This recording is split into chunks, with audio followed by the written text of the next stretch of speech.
नागपुर के कलमना थाना हद से एक धोखाधड़ी का मामला सामने आया है, जहां जमीन खरीदने के सपने को चकनाचूर करते हुए एक व्यक्ति के साथ धोखाधड़ी का खेल खेला गया। मिली जानकारी के अनुसार कलमना स्थित सुवर्णा गृह निर्माण कोऑपरेटिव हाउसिंग सोसाइटी है। शिकायतकर्ता गणेश केशव उमरेडकर का आरोप है कि उन्हें सोसाइटी के तत्कालीन अध्यक्ष और वर्तमान अध्यक्ष विनोद पराते ने प्लॉट नंबर 55 का झांसा दिया।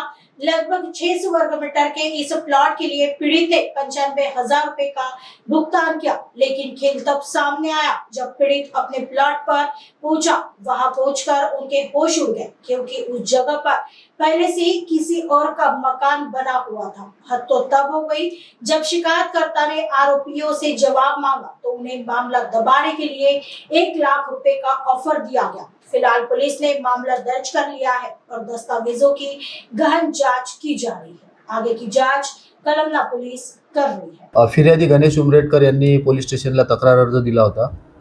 त्या तक्रार अर्जामध्ये त्यांनी नमूद केलं होतं की सुवर्णा हाऊसिंग सोसायटीचे अध्यक्ष ज्ञानेश्वर ढेपे आणि त्यांच्यानंतर त्यांचा मृत्यू झाल्यानंतर त्याचे अध्यक्ष झालेले विनोद पराते या दोघांनी मिळून संगनमत करून त्यांना त्यांचा प्लॉट क्रमांक 55 हा पूर्वी त्यांना विक्री केला होता आणि त्यानंतर सदरचा प्लॉट या दोघांनी संगनमत करून दुसऱ्या एका व्यक्तीला विकलेला आहे आणि एकच प्लॉट दोनदा विकून फिर्यादी गणेश उमरेडकर यांची फसवणूक केलेली आहे। यात 2 आरोपी आहेत, ज्ञानेश्वर ढेपे आणि विनोद पराते।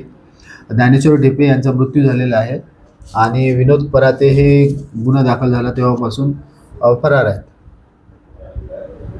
हा सुवर्ण हाऊसिंग सोसायटीचा 600 स्क्वेअर फीटचा प्लॉट आहे आणि यात अधिक आरोपी असण्याची शक्यता नाही, कारण विनोद पराते म्हणजे ज्ञानेश्वर ढेपे यांच्या मृत्यूनंतर जे विनोद पराते अध्यक्ष झाले यांनीच हा फ्रॉड केला असल्याचे आतापर्यंतच्या तपासात चौकशीत निष्पन्न होते।